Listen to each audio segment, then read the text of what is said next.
First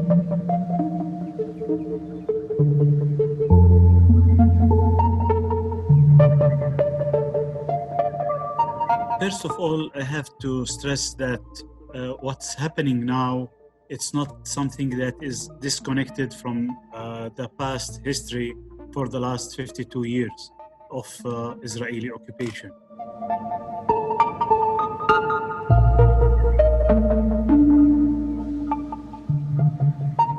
I delivered to Prime Minister Netanyahu my vision for peace, prosperity, and a brighter future for Israelis and Palestinians. Today's agreement is a historic opportunity for the Palestinians to finally achieve an independent state of their very own. This vision for peace is fundamentally different from past proposals. Palestinians will be able to seize the new future with dignity, self-sufficiency, and national pride.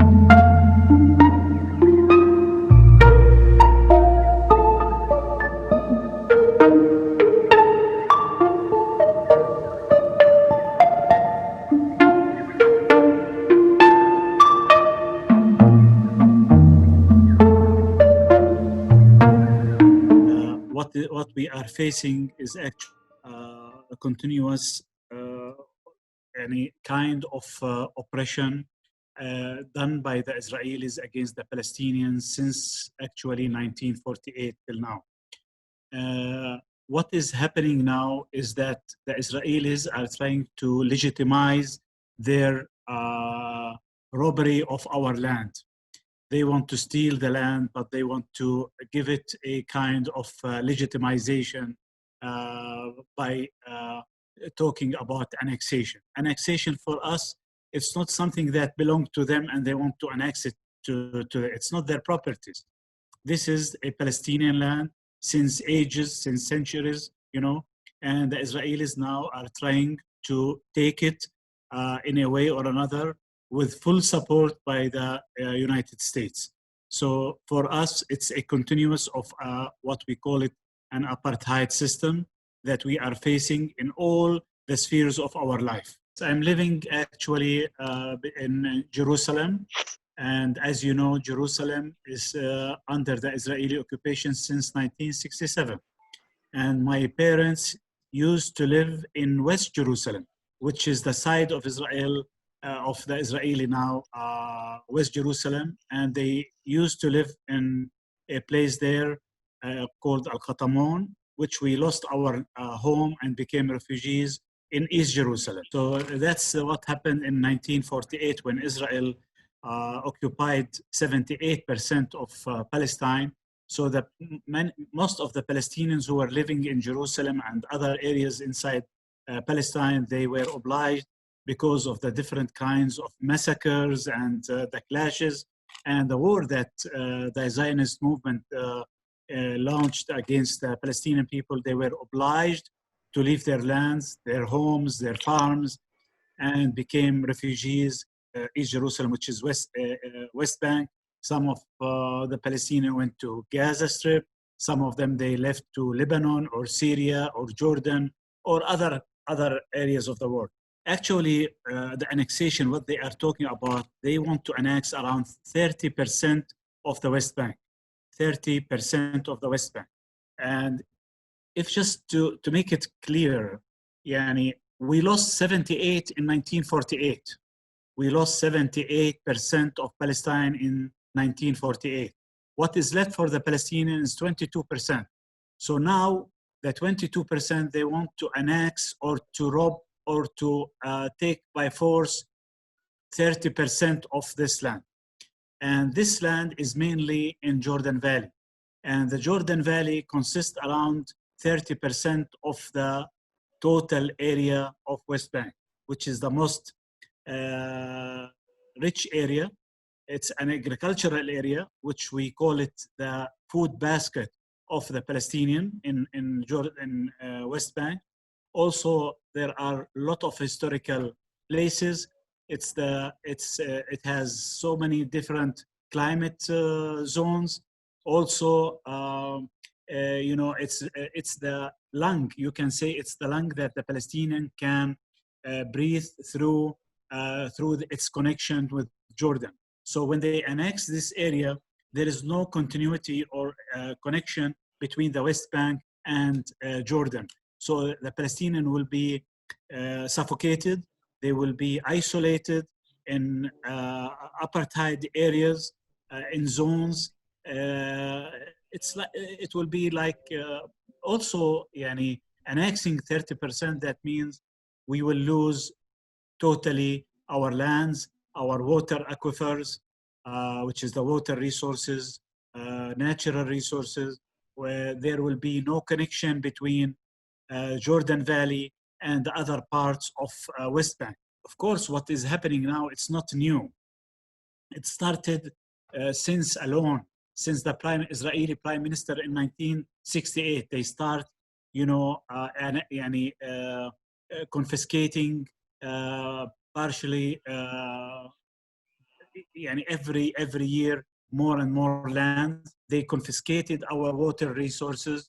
Now at this moment, I can say that around 95% of the Jordan Valley is totally under their control.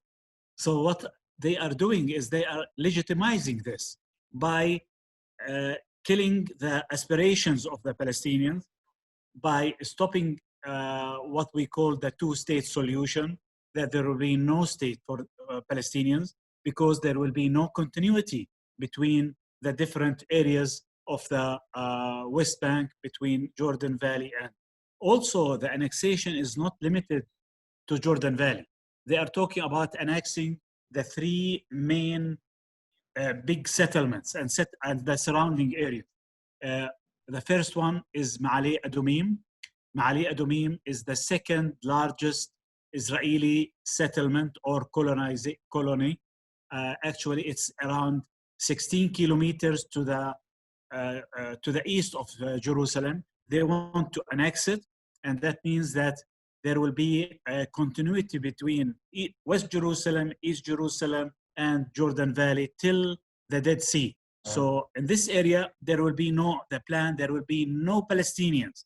So they will cut the West Bank. If you see the map of the West Bank, they will cut it into half, and they will evacuate around 21,000 Palestinian Bedouin communities from that area to other villages. So there will be no continuity. They will suffocate the Palestinian dream. They will kill the two-state solution, and at the same time, they will have full control on Jordan Valley and the settlement. The second settlement is what they called Rosh Atzion. Rosh Atzion is a block of settlements, several settlements together. It's located near Bethlehem, will be totally disconnected from the south and from Jerusalem, which is near Jerusalem. So this settlement is also, they managed to confiscate 87% of the rural areas, the villages in that area. The third settlement, which is Ariel. Ariel, it's the biggest Israeli colony or settlement in the West Bank. In general, they want to annex around 450,000 Israeli settlers who are now living in the West Bank. So that means the West Bank will be like a Swiss cheese. There is no continuity, no hope for a Palestinian state, no hope for liberation. So we'll end with one state. So the Palestinians will go in their struggle to one state solution that will have, and of course, Israel do not accept this. They do not accept two states. And of course, they cannot accept one state, because the one state, that means it's the end of their apartheid state, which is the pure, what they call it, pure Jewish state. At the economic level, when we lose all these lands, we lose also our sources, economic sources. So we'll have no water, we'll have no lands, and in these areas mainly, they are villagers, and they are Palestinians who are Bedouins. They are living because they will be disconnected, they will be isolated. They have no way for grazing area for their sheep and goat. They are no way they can go with their sheep and goat to graze. So they will end to be cheap laborers working on their lands for the Israeli colonies and the Israeli settlers. That's what we are facing now. In these areas, the Palestinian, a good percentage of the Palestinian population, instead of investing in their land and cultivating their land and planting their land, they became workers working for the Israeli settler. I'll give you one example. One Israeli Russian family, they came to what they called Ras al-Oja. Ras al-Oja, it's a very small village in Jordan Valley, around maybe 10 kilometers to the north of Jericho, the oldest city in the world. He came there. The Israelis gave him free land, 150 dunum, and now he managed to confiscate 1,500 dunums. 1,500 dunums. Each dunum is 1,000 square meter. He managed to add. He surrounded his area with fences. He has swimming pool. He has stocks, animal stock. He has all kinds of facilities, from swimming pool to education to health care, etc. And so one person, he started with one person, and now he has more than so many families living there. The Palestinian villagers and the Bedouin villagers, they can hear the water coming through the pipe under their feet, and they have no right to use the water. They have no right to use the electricity, which is the poles of the electricity is on their lands. They have no right to use the electricity. They have no services, no clinic, no school, and he has everything there. This is the comparison. This is the contradiction that we are living, and this is the.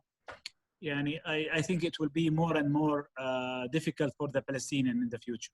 The official position is the rejection. At the national level, among the Palestinian people and the Arab people in general, they are against what they are planning, the American and the Israelis. This is a kind of award from Trump to Netanyahu, to give him more power to return to be elected again, etc. So what kind of right does Trump has to give a land not for him, not for the Israelis, to another state, which was established on the Palestinian land? Of course, the Palestinian will resist this, and since 52 years, actually, in Jordan Valley, our slogan, we have a slogan which I can use it, to exist means to resist. If you want to continue on your land, you have to resist. And this is our slogan. We have to resist this occupation. We have to resist this annexation, because it's the biggest robbery in history. Of course, the Palestinian will not accept this. The Palestinian went into demonstrations, went into asking the solidarity from the international community, from all people in the world, to stand with them against this kind of robbery. Nobody can predict that uprising will come in 1 month or 2 months. It's not that you push the button and the Palestinian will have another uprising, But the Palestinian did not stop their struggle. I bet you that the Palestinian, they didn't stop their struggle since 1917 with Balfour Declaration till now, and they will not. They will continue. Struggle is a continuous, but people, they will choose the right time when they. Unfortunately, one of the main problems that affect our struggle is the split between Hamas and Fatah, which there are some indicators for the last week that they are negotiating and they are reaching to some conclusions that they have to be united. I hope that this is one of the main problems that affect our struggle. And of course, if you ask me how we can achieve our liberation, four main pillars. The Palestinian unity is the first. Without Palestinian unity between Gaza, West Bank, between all the factions, political factions, between the Palestinian inside Palestine and the Palestinian outside Palestine, there will be no liberation. The second, the solidarity, international solidarity from your people, from other international people, solidarity groups that to support the Palestinians and the Palestinian rights, the legitimate rights. We need this kind of stuff. The third is the Arab support. If it's, let's say, the official Arab states or the people, and we rely more on people more than Arab states, because one of our problems is these reactionary Arab regimes that they are supporting the Israelis. So these are the main three pillars that I can: the international one, the Arab solidarity, the Palestinian unity, and of course the support from NGOs, from international NGOs, from the Palestinian Authority to steadfasten the Palestinian existence.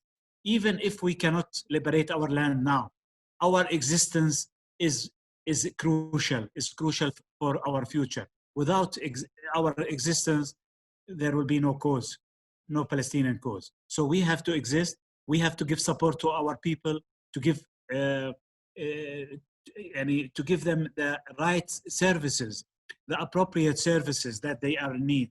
For instance, education, agricultural services, health services. These are basic needs that they have. Without these,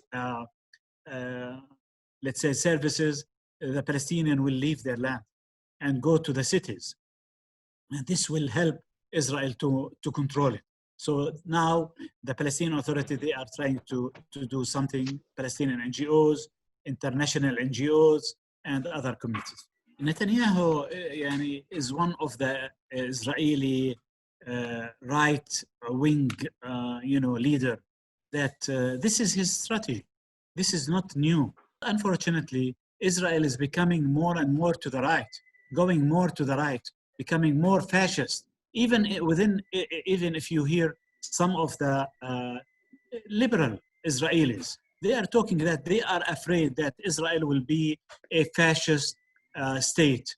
They are more going to be centralized. First of all, he's working for his strategy, for the Zionist strategy, to have one Israeli pure Jewish state in all Palestine, from the river to the sea. This is his dream.